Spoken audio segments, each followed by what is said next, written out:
1945年5月8日午夜12时，随着德国代表艰难地在投降书上完成签字，二战欧洲战场正式落下帷幕。纵观整个欧洲战场，东线的战况最为惨烈，一整代苏联青年战死沙场，从伏尔加河至第聂伯河，埋葬了无数战士的尸骨，城市受到焚毁，村庄满目疮痍。此时的苏联如同遭遇重大事故的一级残废，在西伯利亚的寒风中唱着哀悼的挽歌。反观美国，二战结束时总兵力达到1050万，海军具有10759艘各类舰艇，各类航母逾100艘，67700架一线作战飞机。光看这数字便令人有些头晕目眩，总感觉哪怕再来一场二战，对美国人来说都不成问题。可是，在美苏两国实力对比极为鲜明的时刻，为何美国不趁机向苏联宣战，将未来竞争对手率先扼杀？如此强大的武力支撑下，美国人到底在忌惮些什么？让我们回溯历史，一窥真相。在视频开始之前，请各位观众点击视频右下方的关注支持一下，谢谢。1941年6月22日凌晨3时，驻守边境的苏联红军仍沉浸在夏夜的美梦中。驻地外围，守夜的士兵合着蝉鸣，有一搭没一搭的聊天。据说，隔壁的纳粹德国已经将法军彻底赶下海，伦敦没日没夜地遭到轰炸。前段时间，巴尔干半岛也被德军摆平。如今整个欧洲似乎苏联尚未被战争染指。士兵们很庆幸，伟大领袖斯大林明智地选择与希特勒结盟，不仅将波兰的半壁江山收入囊中，还将德国这头怪物赶到法国佬的地盘去，令和平的光辉始终照耀苏联。正当士兵畅想着美好的未来，远处忽然传来一阵阵沉闷的巨响，仿佛雷声滚滚。士兵疑惑地举起望远镜，纵目远视，只见在极远处天与地的交汇处，滚滚浓烟沿着地平线横推过来，飞沙走石，在月光下如梦似幻。士兵喉结颤动，随后迅速拉响警报，并大喊道：“敌袭！”远处一眼望不到头的坦克连队全速朝苏军驻地涌来，履带将地面积水的月亮切得细碎。他们将刀兵带到这片土地，痛苦与死亡将在此肆虐。这天，希特勒撕毁苏德互不侵犯条约，秘密调集的190个师、3700辆坦克、5000架飞机、4.7万多门各类大炮，总计550万兵力，在波罗的海至黑海长达2000多公里的苏联国境线上，对苏联发动全面进攻。欧洲东线战事就此打响。战前，各种互相矛盾的情报混淆视听，导致苏军高层无法判断德军战略意图，直到开战前一天，克格勃特工才将德军进攻的确切时间传回总部，可惜为时已晚。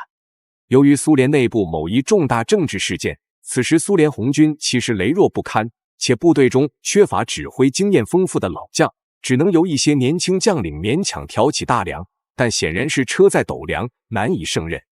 内外部因素交织导致苏军在面对德军的钢铁洪流时一泻千里，开战仅18天，德军便将战线推进600公里。北部战线，苏联负责防卫的24个师损失60%人员和装备，几无还手之力。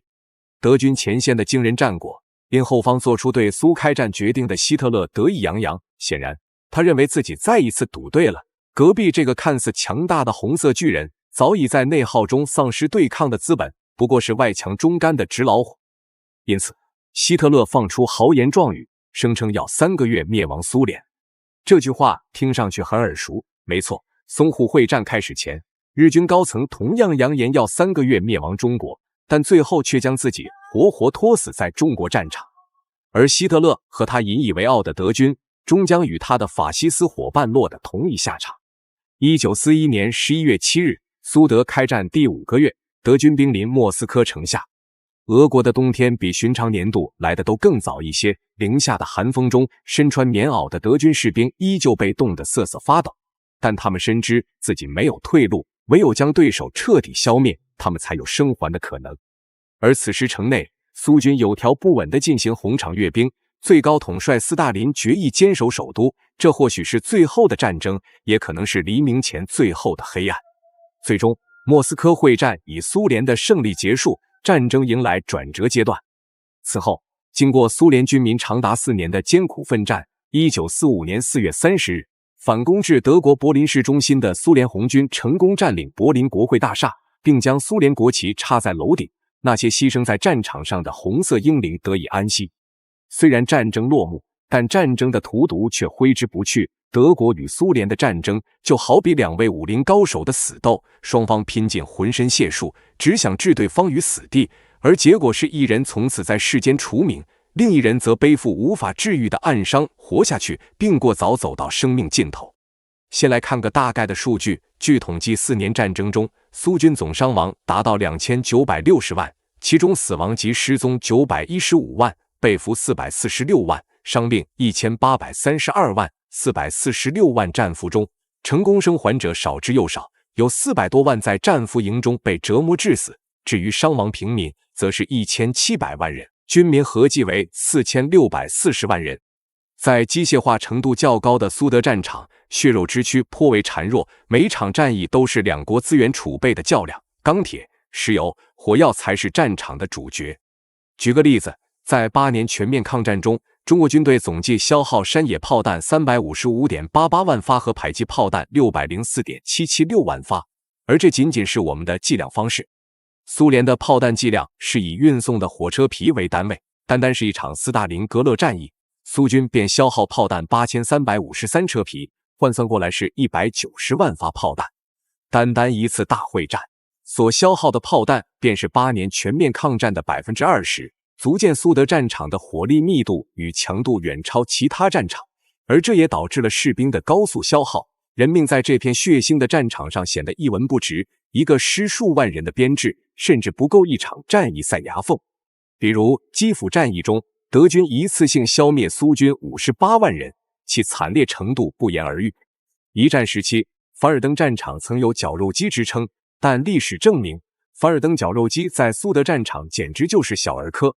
在俄罗斯电影《古墓迷途》中，4个年轻的俄罗斯小伙机缘巧合下穿越到苏德战场，成为苏联士兵，并在一次次惊险的战役中存活下来，最后回到现代。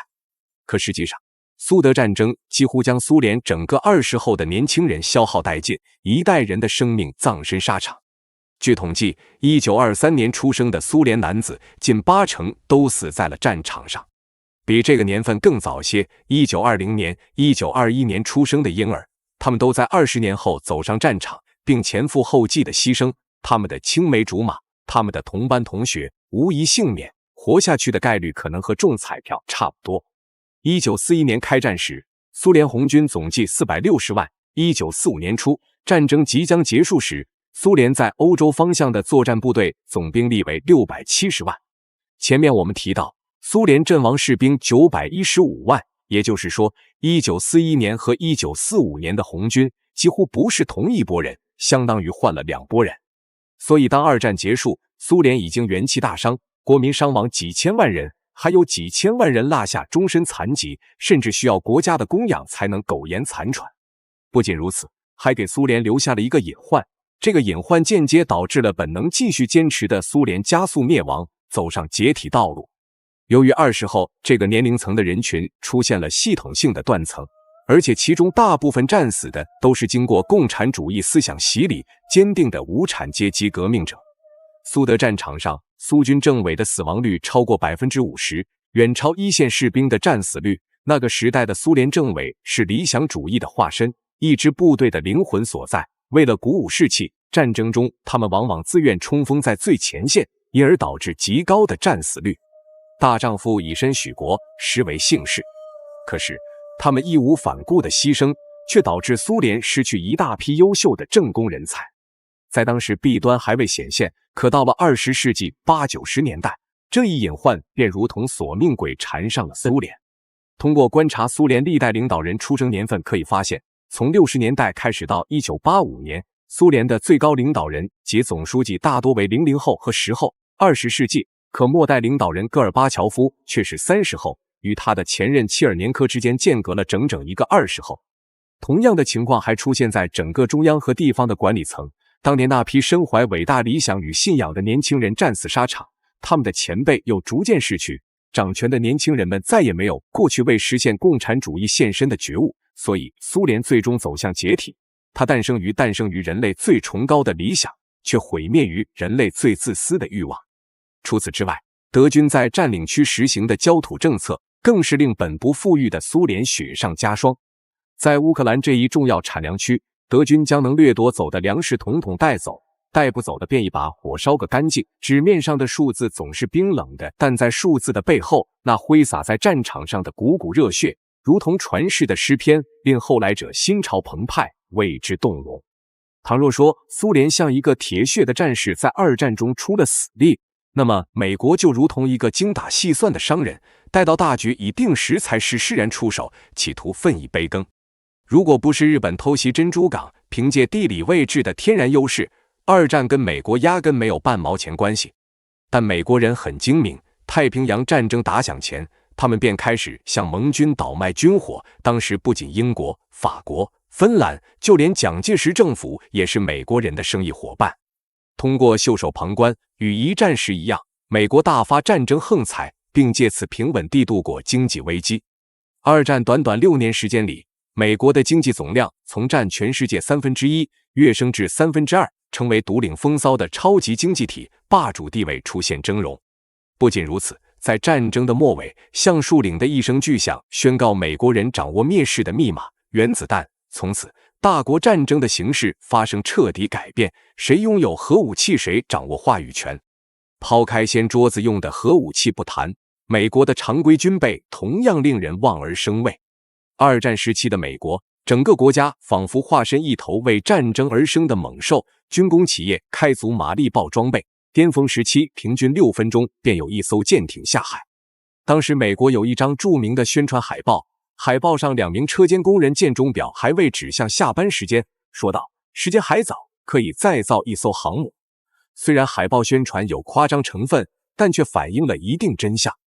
战争结束之际，美国共生产1740万支枪械，29万架飞机，8.6万辆坦克，6.45万艘登陆艇，1014艘大型驱护舰，155艘航母，203艘潜艇。又回到最初的问题，具备如此强大军事实力以及综合国力的美国，为何不在二战结束之初便向苏联动手，非要等到苏联恢复一定元气后才想起对抗这茬事？其中有内外部3大因素，将美国人的步伐死死拖住。首先，作为西欧的救星，二战后的美国无可置疑地成为资本主义国家的领头羊。虽然实际上已经具备称霸的能力，但美国登上神坛的台阶上有一些障碍没有扫清，那便是老牌资本主义国家及英法等国。美国毕竟脱胎于英法，是英国殖民者的后代，独立战争又受到法国的支持，眼看着这个过去的小老弟，如今对自己颐指气使，英法不禁要在心中暗骂一句暴发户，表面上对美国言听计从，实际上却是阳奉阴违。美国自然对这一套外交手段门儿清，但又于同属一个阵营，所以只好虚与委蛇，另寻机会将他们彻底掌控。倘若要想使内部达成团结，勉强也好，真心实意也罢，在外部树立一个强大的敌人是效率最高的办法。只要外敌足够强大，一切恩怨芥蒂都可以暂时抛下。而对美国来说，横跨欧亚的红色苏联是最佳的选择。当年苏俄刚刚成立之际，尚处于巅峰期的英国便纠集美国、法国、意大利等资本主义国家对苏俄进行围剿，虽然被苏俄坚持下来，但双方就此结仇。等到苏俄正式站稳脚跟，向西输出革命时，当年参与围剿的国家如爱沙尼亚、拉脱维亚、立陶宛、乌克兰等国，有一个算一个，纷纷被共产党推翻，建立红色政权。二战以后，英法等国同样被打个半死，可比起国民经济倒退，他们更害怕的是苏联趁机西扩，清算当年的恩怨，把他们的资产阶级政府推翻。这种趋势并非空穴来风，当时英法等国国内都出现社会主义政党与共产主义者，且声势浩大。如果让他们趁机起事，共产主义者的革命从来都是要见血的。面对如此强敌，就连英国人和法国人都愿意暂时放下成见，向美国求助。如此良机，美国自然不会错过。他们先是投入资金帮助欧洲重建，使资本的力量延伸至西欧各资本主义国家，再将美苏两国争霸产生的矛盾升格为意识形态对立，最后以抵御苏联为由建立北约，实现对资本主义、世界经济、军事双重掌控。而这一整套操作都是建立在苏联存在且对西欧形成威慑的前提下。为此，美国不可能在二战刚一结束就对苏联动手。其次，美国国内的舆论并不支持政府进一步发动战争。当初为了战争需要，美国新闻媒体将苏联塑造为抵御法西斯的正义之士，美国的亲密战友。加之战时的美国总统是具有左倾倾向的罗斯福，种种因素推动左翼思想在美国广泛传播。1942年，美国和苏联在美国成立了美苏文化协会，标志着两国关系进入蜜月期。不仅如此，当二战的战报传回国内，当纳粹集中营的照片在世人面前披露，人民知晓和平的珍贵，反战思潮由此出现。所以，一旦美国对苏宣战，国内的亲苏分子与反战人士势必跳出来闹事，示威游行可是老美的特产。到时候恐怕还没等美国搞定苏联，自己内部便开始窝里斗。因此，要想对苏联拔刀相向，美国必须先抹黑苏联的舆论形象，再给自己制造名正言顺的说法，比方说自由灯塔、议会民主的捍卫者云云。当然，倘若只分析美国自身因素与算盘，似乎显得苏联有些不值一提，只是因为美国需要才得以存续。但实际上，苏联并非软柿子，他也无需看别国脸色行事，因为即使在二战中损失惨重，但苏联仍旧是当之无愧的超级大国。经过二战的血腥洗礼，苏联红军无论是战术还是单兵素质都获得飞跃式的提升，与战前相比可谓是脱胎换骨，世间鲜有敌手。而苏联的军工体系也在二战中得到突飞猛进的发展，流水线式的生产在计划经济体制的加持下，可以做到高效运转，生产能力并不比美国差多少。二战结束时，苏军总兵力高达1100万，拥有坦克15000多辆，飞机12000多架。如此强大的军备，恐怕只有美国可以掰一掰手腕。而美国倘若对苏联动手，只有两种方式能够执行。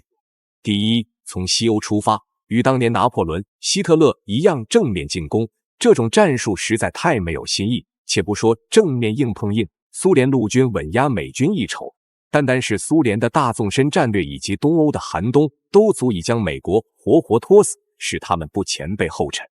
哪怕最后美国能战胜苏联，肯定也是惨胜，两败俱伤的结果，对于开战者来说是万万不能接受的。第二种方式，在二战结束后的短短4年里，是美国的威慑全世界的压箱底核武器。可是这招对于苏联来说并不管用。当时核弹还未配备精确制导技术，以广岛长崎核爆为例，是通过美国空军飞行员驾驶飞机投放至日本上空，效率、准确度等方面极为低下。而二战期间，在与德军的较量中，苏联已经形成一套完善的防空体系，超过5000架战机全天候处于一级战备状态，美军飞机恐怕还没飞过国境线便被苏军击落。不过这一方式在1949年8月29日彻底作废。通过无所不能的克格勃特工，苏联获取到美国关于原子弹研究成功的铀原子弹和不原子弹及其引爆装置的图纸，美国铀235级部的月产量等一系列数据，再经由苏联科学家的努力，苏联成功研制出第一颗原子弹约瑟夫1号。至此，美国的核垄断被彻底打破，对苏王牌失去效力。这些仅仅是物质方面的武器，而苏联真正强大且伟大之处在于思想与精神，马列主义才是苏联最具有威慑力的武器。如今国际共运的时代已经过去，西方思想渗透占据主导，但在那个时代，所谓文化输出、思想渗透一直都是社会主义国家的强项。正所谓天下谁人不通共，美国有左翼势力，英国有大名鼎鼎的剑桥五杰，法国有法共传承，红色革命席卷全球，那是个赤旗环宇的天地。美国如果想不开，向社会主义阵营的老大哥宣战，那势必掀起一场新的世界大战，这才是灭世的开关，老美怎敢轻举妄动？在种种因素限制下，美国最终选择缩进龟壳，以和平演变的方式对抗苏联。不管怎么说，和平的果实还是保住了。眼看他起朱楼，眼看他宴宾客，眼看他楼塌了。时过境迁，曾经屹立顶端的苏联轰然倒塌，距今30又一年矣。一个奄奄一息的苏联，哪怕军事稍逊一筹，但凭借着横亘心中的至高信仰，撑过了那个本不可能撑过的残酷寒冬。然而，一个拥有2000万苏共党员、拥有世界上最先进武器的苏联，却因失去信仰，成为自己的掘墓人，倒在那个平淡如常的冬天。无论如何，苏联的教训告诉我们，要一手持枪，一手持书，用武器保卫我们的领土，用红色思想武装我们的精神家园。须知，失去武器，失去很多；失去信仰，失去一切。